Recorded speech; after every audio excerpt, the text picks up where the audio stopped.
If you love to travel, Capital One has a rewards credit card that's perfect for you. With the Capital One Venture X card, you earn unlimited double miles on everything you buy. Plus, you get premium benefits at a collection of luxury hotels when you book on Capital One Travel. And with Venture X, you get access to over 1,000 airport lounges worldwide. Open up a world of travel possibilities with the Capital One Venture X card. What's in your wallet? Terms apply. Lounge access is subject to change. See CapitalOne.com for details. If you're a smoker or vapor, ready to make a change, you really only need one good reason. But with Zyn nicotine pouches, you'll discover many good reasons. Zyn is America's #1 nicotine pouch brand. Plus, Zyn offers a robust rewards program. There are lots of options when it comes to nicotine satisfaction. But there's only one Zyn. Check out Zyn.com/find to find Zyn at a store near you. Warning, this product contains nicotine. Nicotine is an addictive chemical. Hey, it's Maya and Sim from the Girls That Invest podcast. If you are an IT or security pro, you know managing devices, identities, and applications can feel overwhelming and honestly risky. That's where Trellica by 1Password comes in. It helps conquer SaaS sprawl and shadow IT by discovering every app your team uses, managed or not. With pre-built app profiles, you can assess risk, manage access, and even optimize your software spend. Plus, it simplifies onboarding, offboarding, and compliance, all while cutting costs by eliminating unused licenses. Take the first step to better security for your team. Learn more at onepassword.com/special offer. Mint is still $15 a month for premium wireless. And if you haven't made the switch yet, here are 15 reasons why you should. 1, it's $15 a month. 2, seriously, it's $15 a month. 3, no big contracts. 4, I use it. 5, my mom uses it. Are you playing me off? That's what's happening, right? Okay, give it a try at mintmobile.com/switch. Upfront payment of $45 for 3-month plan. $15 per month equivalent required. New customer offer first 3 months only. Then full price plan options available. Taxes and fees extra. See mintmobile.com.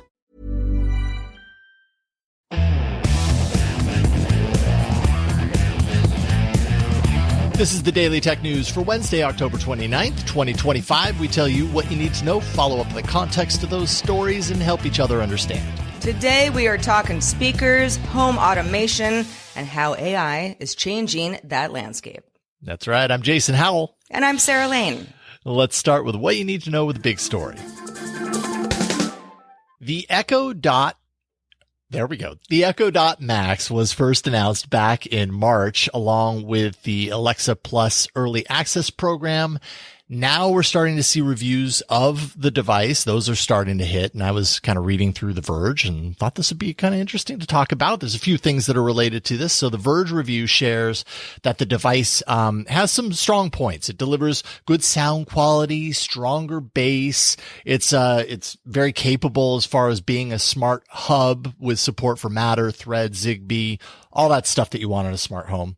And I mean, I like it. It's got a very attractive purple fabric finish, very eye-catching. I mean, it definitely stands out. I don't know if you have any other purple technology in your house that it would like match to, but it certainly stands out. It's appealing. Yeah. I mean, it's definitely a statement. It's a statement. A statement. Although, in a small package. So it's not like you've got, your whole media wall is now purple. No, although, I wouldn't hate that. That would be fine. But the review does take it to task for Alexa Plus, which is, another big part of this kind of release. The performance features related to Alexa Plus not always performing the way they expect. Noticeably slow delays on certain requests, unreliable routines that actually required recreating those routines just to get them to work. Maybe that's kind of to be expected when you move from kind of one thing to an updated version of that thing. But nonetheless, as a user, it kind of sucks to have to do that. Device controls were at times inconsistent throughout the smart home. So even though you had that Matter, Thread, that Zigbee, all that connectivity, if things aren't working when you want them to work, that's a bummer. Alexa Plus often losing track of conversations and context. And it's sometimes confirmed that it completed an action when it actually had not. I mean, none of these sound like deal breakers. They just kind of sound like early adopter, the price you pay as an early adopter of kind of a new thing.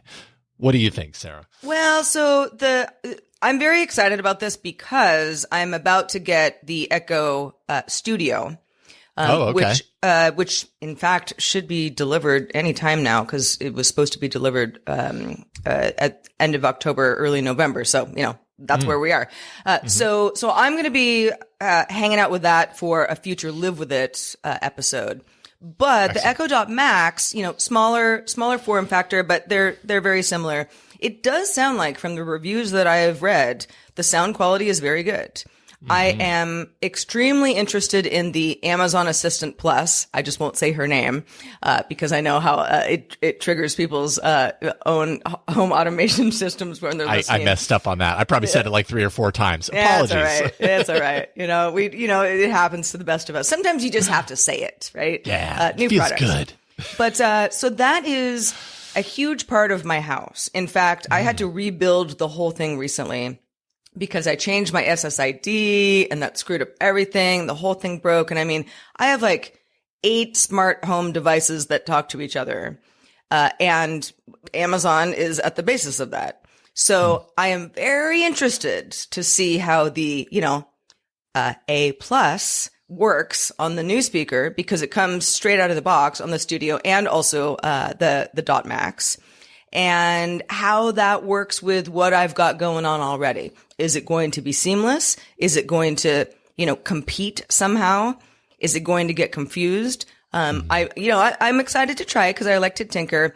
I also feel like Amazon is also, and maybe this is just the way it goes when you transition into new products, but Amazon seems to be suffering a little bit, as other companies have, with naming conventions. It was the, Echo, the Echo Dot. Now it's the Echo Dot Max. The original Echo version 5 doesn't seem to be being upgraded. Now you got the Studio for sort of like audiophile folks. And, it seems like basically the price points have gotten higher, but also the quality has gotten higher, or at least the promise of quality has gotten higher. So if all that works, then I think people are going to be like, okay, yeah, I'll pay more, for the better speaker. So we'll have to see. Yeah. One thing that I've noticed about this particular category of device, I don't have Madam A or A plus, whatever you want to call them. I don't have Amazon's version of this in my house. I have Google's version of this. I've got Google Homes in every single room. And most of them I've had for, God, I got to be closing in on a decade on some of these things. I've had them for so long. Now, granted, yay for technology that stands the test of time. Some of them, we've been using a lot throughout the years. But I would say in the last year, our use has dropped off a cliff, partially because support and features and everything's changing in the world of like this modern AI movement where they're changing, A plus. And then on the Google side, another related news is that the early preview for Google Gemini is rolling out to Google Home. So that, promises to kind of reinvigorate this hardware that we've had. So I give it thumbs up for these types of devices for the fact that they could last almost a decade and that we're still using them. But my habits around them have really changed because things have degraded enough. And I'm wondering if that's the case for a lot of other people, and if some of these changes to how they run might reinvigorate them, or is it, too little too late for some people? Now, when you say that your usage has dropped off, and I know, it's not just you in the house, it's your whole family. Yeah. Is it just because they haven't worked well and you just stopped trying? Yeah, exactly that. And it wasn't that we really used these things for many things to begin with, it was music. It was, the standard stuff, music, weather, timer, the occasional question. Oh, great. I got the answer. Maybe the occasional, how much is, convert 2 tablespoons to teaspoons or something. You know what I mean? I do that all the time. Yeah, totally. Like the conversions are lost on me, and it was just easy. And what I found in the last, especially, and again, reminder, this is just about Google's products, not Amazon's, but in the last, I'd say year and a half, the simple standard things started to be very inconsistent. And once that started happening, we stopped relying on these things. The one in the kitchen, I don't even know if it's plugged in anymore, because it was more annoying to be faced with those issues time and time again than it was just get used to something else, And so that's been my experience. Sounds like that hasn't been your experience with Amazon's devices. When they're all connected to the grid appropriately, things work fine. But, you break that grid, and getting smart bulbs and speakers and my TV it was a weekend project just a few days ago to get myself back in business, which I am. So it's fine. But that is not the kind of project that the average household wants to go through. Totally. That's something that's fun for me because it is, but that is not something that Amazon does not want people to have to do things like that. Now I could move over to HomeKit.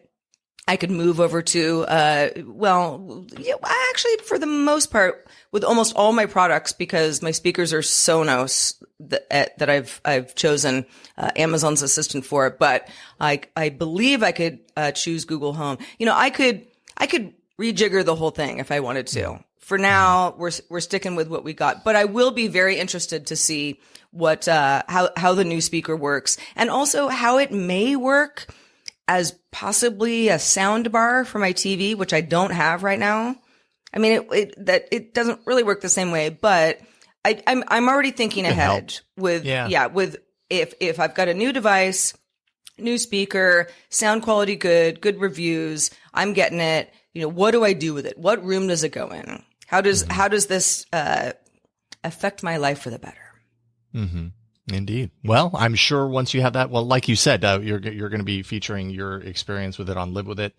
Yes. Sometime in the company, and Live With It goes, we like to give ourselves a solid 3 months, or around that or more, to get a really good sense of what's going on. So look for that in an upcoming episode. Excellent. But DTNS is made possible by all of you listening right now. Not 3 months from now, although we'd like you to be here 3 months from now as well, but today. Please. Thank you to Kevin Morgan, Paul Thiessen, Ali Sanjabi, and we have 2 new patrons, Sahil and Sajid. Yay! Welcome. Good to have you here. Banking with Capital One helps you keep more money in your wallet with no fees or minimums on checking accounts and no overdraft fees. Just ask the Capital One bank guy. It's pretty much all he talks about, in a good way. He'd also tell you that this podcast is his favorite podcast, too. Ah, really? Thanks, Capital One bank guy. What's in your wallet? Terms apply. See CapitalOne.com/bank. Capital One N.A. member FDIC. Bombas makes the most comfortable socks, underwear, and T-shirts. Warning, Bombas are so absurdly comfortable you may throw out all your other clothes. Sorry, do we legally have to say that? No, this is just how I talk, and I really love my Bombas. They do feel that good. And they do good, too. One item purchased equals one item donated. To feel good and do good, go to Bombas.com and use code AUDIO for 20% off your first purchase. That's BOMBAS.com and use code AUDIO at checkout. Parles-tu français? ¿Hablas español? Parli italiano? If you've used Babbel, you would. Babbel's conversation-based technique teaches you useful words and phrases to get you speaking quickly about the things you actually talk about in the real world. With lessons handcrafted by over 200 language experts and voiced by real native speakers, Babbel is like having a private tutor in your pocket. Start speaking with Babbel today. Get up to 55% off your Babbel subscription right now at babbel.com/Acast. Spelled BABBEL.com/Acast. Rules and restrictions may apply. If you're a smoker or vapor, ready to make a change, you really only need one good reason. But with Zyn nicotine pouches, you'll discover many good reasons. Zyn is America's #1 nicotine pouch brand. Plus, Zyn offers a robust rewards program. There are lots of options when it comes to nicotine satisfaction. But there's only one Zyn. Check out Zyn.com/find to find Zyn at a store near you. Warning, this product contains nicotine. Nicotine is an addictive chemical. Why choose a Sleep Number smart bed? Can I make my site softer? Can I make my site firmer? Can we sleep cooler? Sleep Number does that. Cools up to 8 times faster and lets you choose your ideal comfort on either side. Your Sleep Number setting. Enjoy personalized comfort for better sleep night after night. And now, max out your savings. The more you buy, the more you save on beds, bases, and more. Plus, get free home delivery on any smart bed with base. Limited time. Check it out at a Sleep Number store near you or at sleepnumber.com today.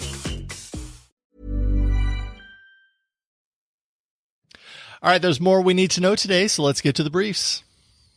OpenAI is now on the path to an IPO after its transition to a for-profit company was approved by Attorney General Rob Bonta, as we discussed on yesterday's show.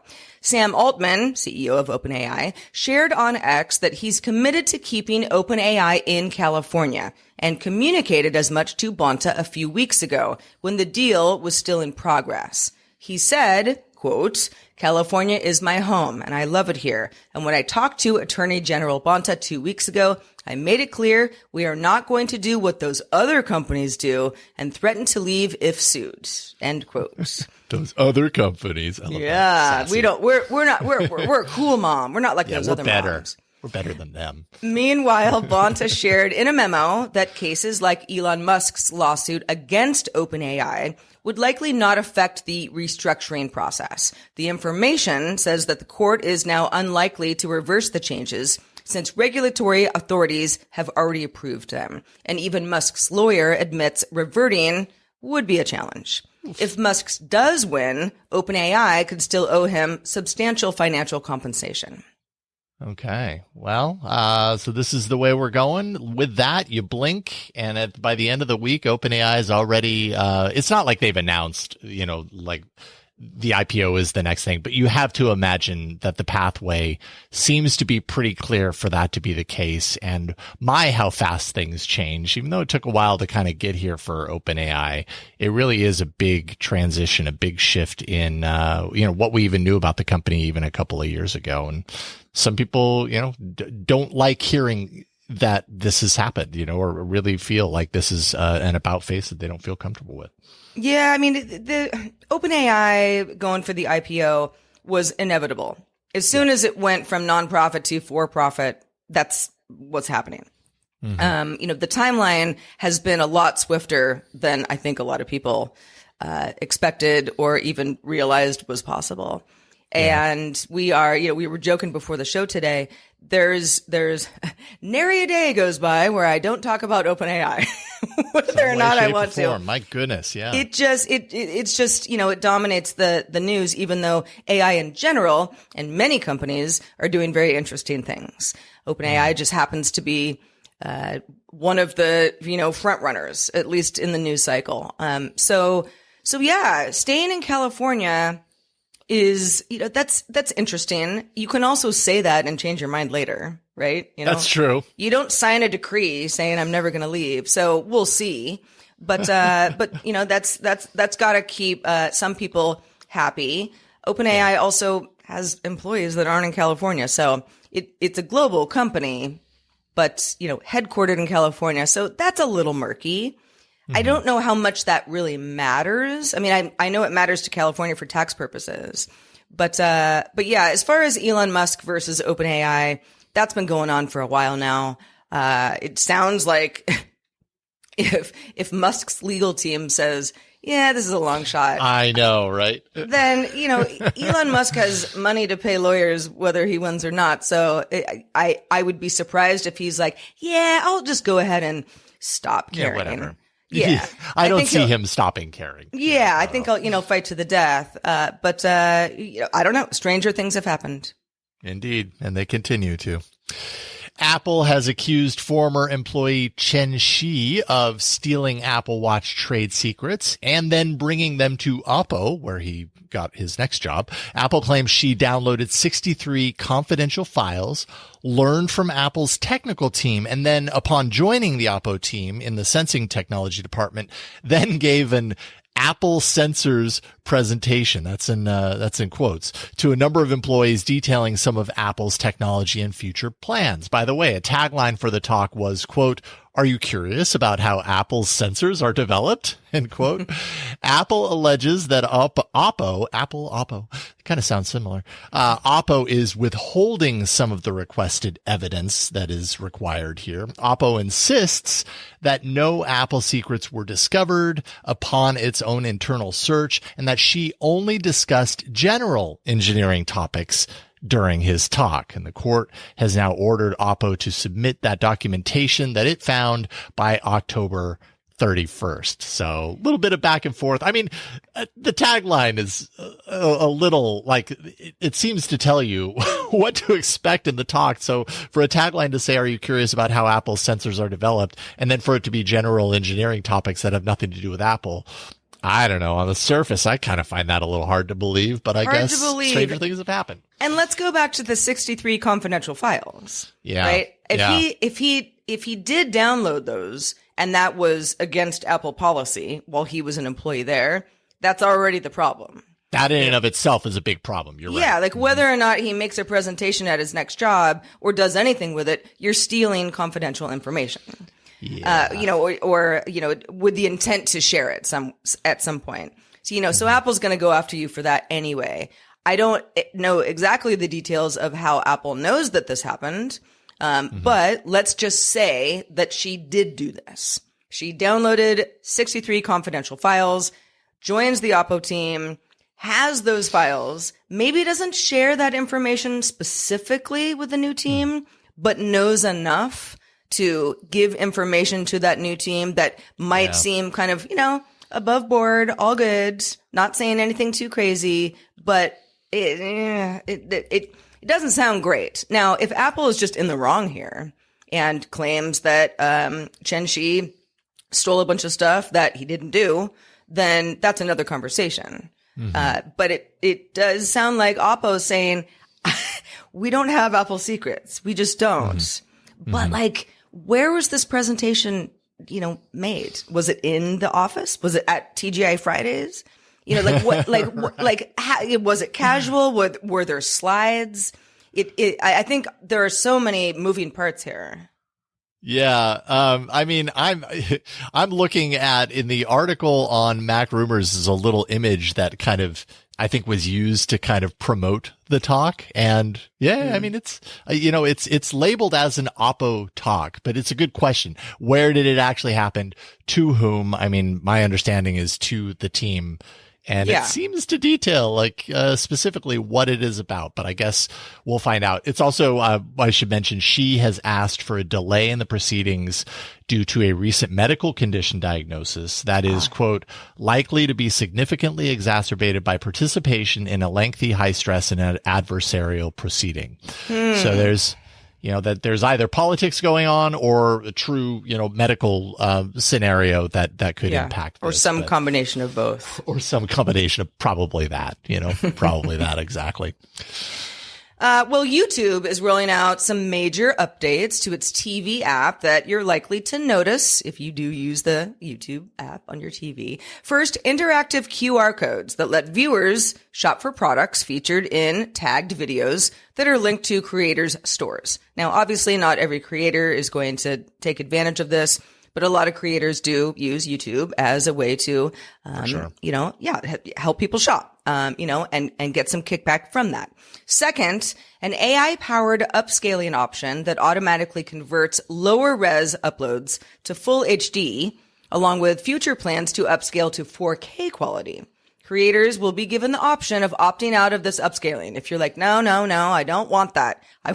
I want my stuff to look the way it was intended. You can opt out. Viewers also have control over which version they get delivered. So you can be like, no, I want original or I want upscaling. Third, thumbnails will get a little bit sharper with new support, for up to 4K resolution themselves. And integrated search will now show even more results on screen at one time. Have you seen any of this AI upscaling on YouTube yet? I've definitely seen it. So yes, with mixed results. Yes, mixed results. Absolutely. And that is why I think it's very smart of YouTube to say, we're doing this, but you can opt out.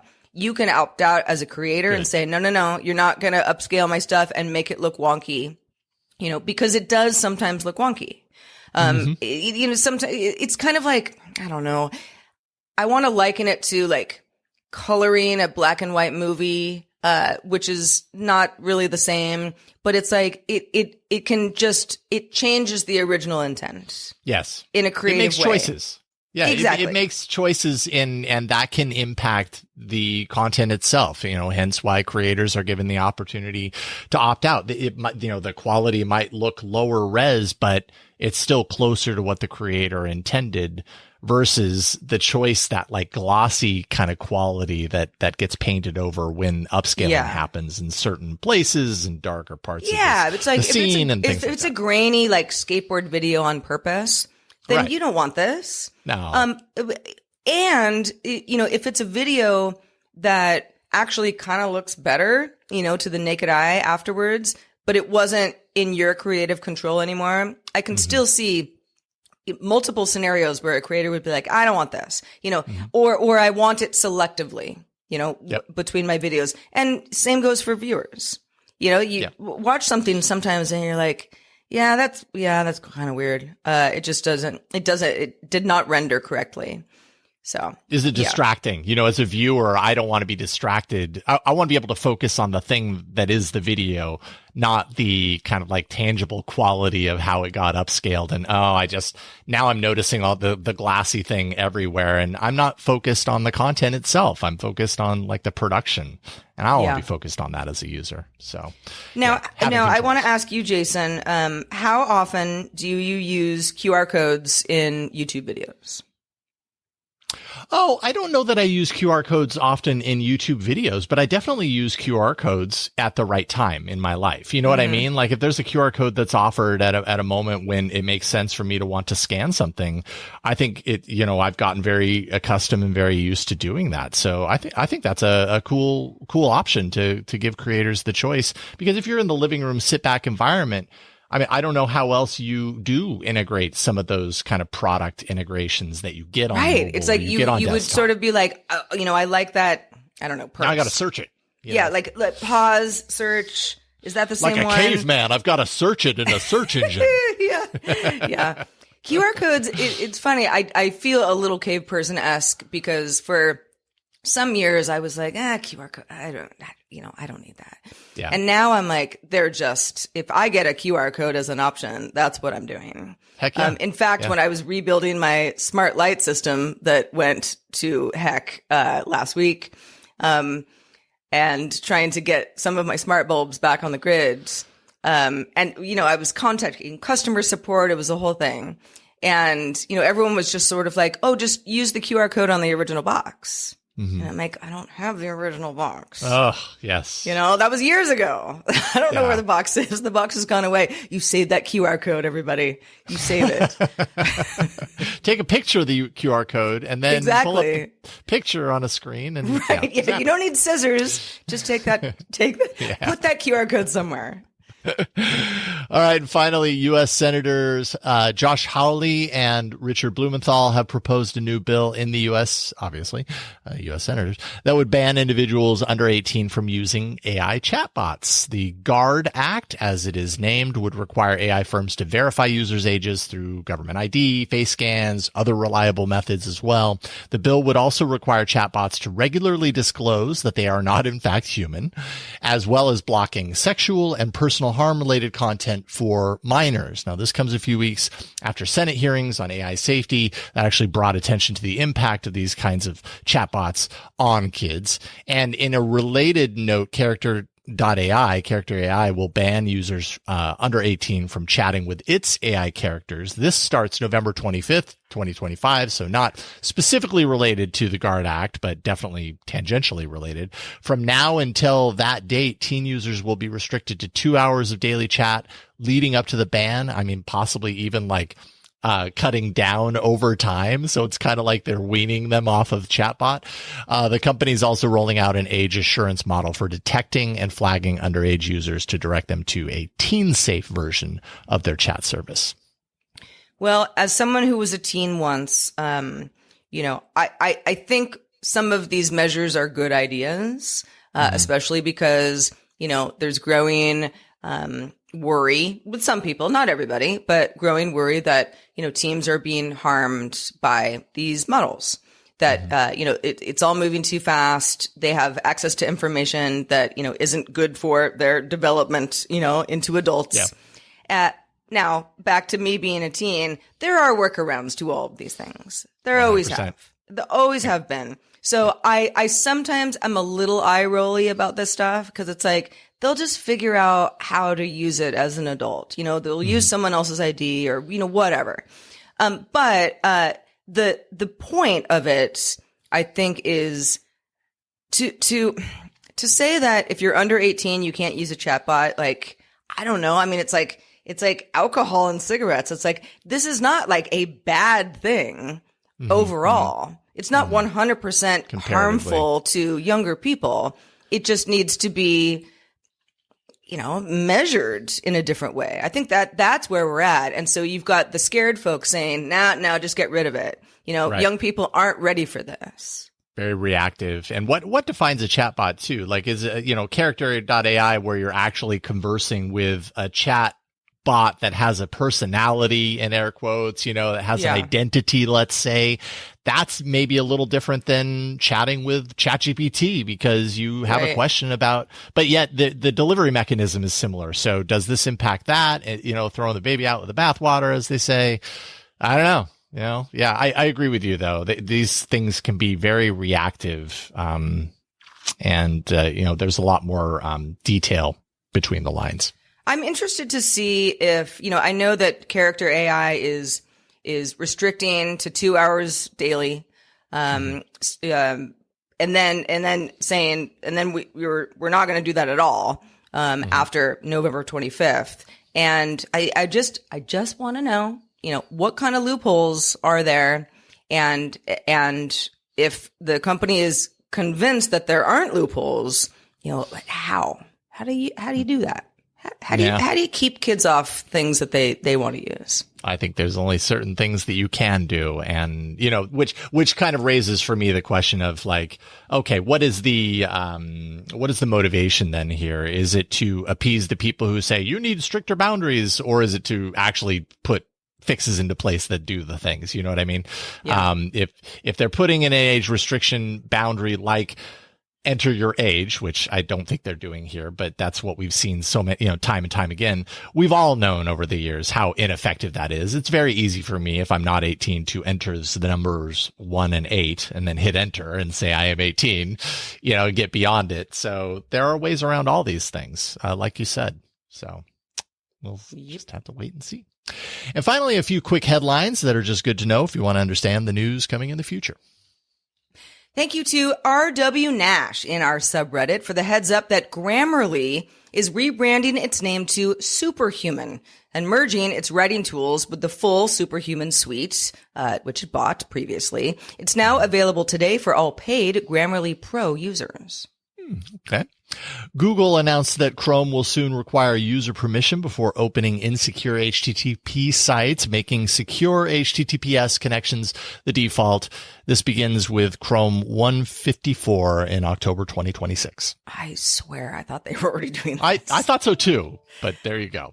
There you go. NVIDIA CEO Jensen Huang announced at the company's first DC Developers Conference that NVIDIA will build 7 AI supercomputers for the U.S. Energy Department, aiming to regain access to China and position itself as a critical partner in building global AI infrastructure.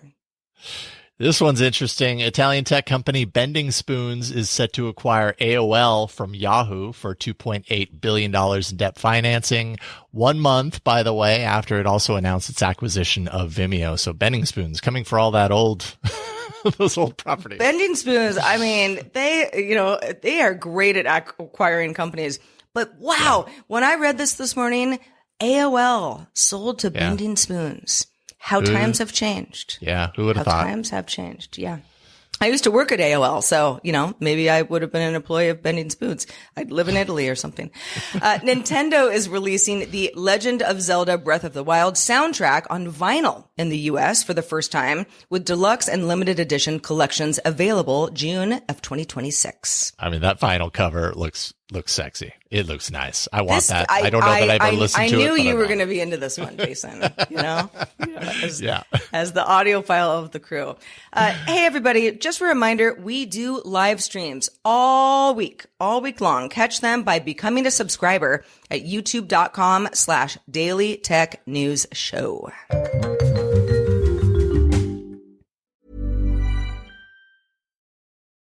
This episode is brought to you by Capital One. Capital One's tech team isn't just talking about multi-agentic AI. They already deployed one. It's called Chat Concierge, and it's simplifying car shopping. Using self-reflection and layered reasoning with live API checks, it doesn't just help buyers find a car they love. It helps schedule a test drive, get pre-approved for financing, and estimate trade-in value. Advanced, intuitive, and deployed. That's how they stack. That's technology at Capital One. If your dog could talk, they'd beg for Ollie. The full-body tail wag, the excited little hops, the big, goofy grin, that's the Ollie effect. Ollie delivers clean, fresh nutrition in 5 drool-worthy flavors, even for the pickiest eaters. Made in U.S. kitchens with high-quality, human-grade ingredients, Ollie's food contains no fillers, no preservatives, just real food. Just fill out Ollie's 30-second quiz and they'll create a customized meal plan based on your pup's weight, activity level, and other health info. Dogs deserve the best, and that means fresh, healthy food. Head to ollie.com/healthypup, tell them about your dog, and use code HEALTHYPUP to get 60% off your welcome kit when you subscribe today. Plus, they offer a happiness guarantee on the first box, so if you're not completely satisfied, you'll get your money back. That's OLLIE.com/healthypup and enter code HEALTHYPUP to get 60% off your first box. We end every episode of DTNS with some shared wisdom, and enough time has passed since the AWS outage last week. Maybe we can find a little humor in it, huh? Daniel in Chicago is here to oblige. Yeah, Daniel writes, I have a slightly different perspective on the AWS outage. He's referring to the fact that a lot of people were very upset and displaced by it. Daniel says, I'm a little annoyed. When AWS goes down, so do the Amazon facilities. I work second shift at Amazon. I left work Monday morning at 1:30 a.m. and everything was working fine. Later, I saw on Reddit that employees were posting that the network was down. Scanners, robots, almost everything Wi-Fi was down because, of course, Amazon uses AWS. I wondered if I might have a light work day when I went into work Monday afternoon. When I got to work at 3 p.m., everything had just come back online. I was appalled. I completely missed the chaos, and it was back to normal work for me. I missed it entirely. Daniel says, oh, well, realistically, the day goes by faster doing regular work instead of cleaning the warehouse. So I'm not that upset. I just thought it was funny. So it's kind of like you go to bed the night before school and you see that snow's falling and you're like, oh, tomorrow might be a snow day. And then you wake up and you realize, like, yes, it did. It snowed. There was a lot of snowfall, but our plows were very effective. School's on. Like, yeah, I know. We never had snow days where I grew up, but definitely like flood warnings. And you'd be like, well, if the road floods, can't go to school. I don't have a canoe. Okay. Yeah. And then it's like, oh no, the storm passed. All right, we're going to school. School day. Well, if you have thoughts on the AWS outage or anything that we talked about on the show today or in the show in general, give us a email. Give it to us. Give it. Even if you have an AOL email account, that's fine. We'll take it. Feedback at dailytechnewsshow.com. Especially if you've got an AOL email account. In fact, we want to know how you feel about Bending Spoons owning the domain. Thanks to Daniel for contributing to today's show. It was a pleasure doing the show with you, Sarah. Thank you for being here. And thank you all for being along for the entire week, each and every week, Daily Tech News Show. You can keep us in business by becoming a patron at patreon.com/DTNS. We'll see you tomorrow.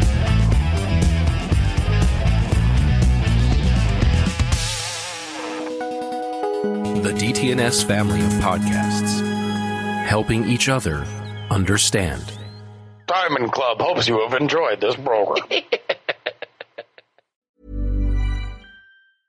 This is Hannah Berner from Giggly Squad. O-Pill is the first over-the-counter daily birth control pill available in the U.S. Let's be real, getting a birth control prescription is not always easy, and it's so much admin. In fact, about a third of women face barriers to access prescription birth control. Between scheduling appointments, missing work, class, or just trying to exist, it's a lot.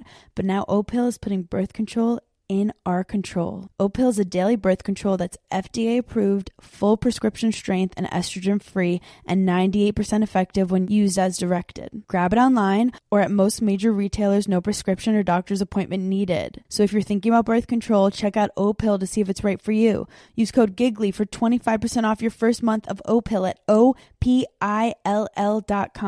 That's code GIGGLY at OPILL.com. Birth control in your control. We love to see it. This episode is brought to you by Capital One. Capital One's tech team isn't just talking about multi-agentic AI. They already deployed one. It's called Chat Concierge, and it's simplifying car shopping. Using self-reflection and layered reasoning with live API checks, it doesn't just help buyers find a car they love. It helps schedule a test drive, get pre-approved for financing, and estimate trade-in value. Advanced, intuitive, and deployed. That's how they stack. That's technology at Capital One.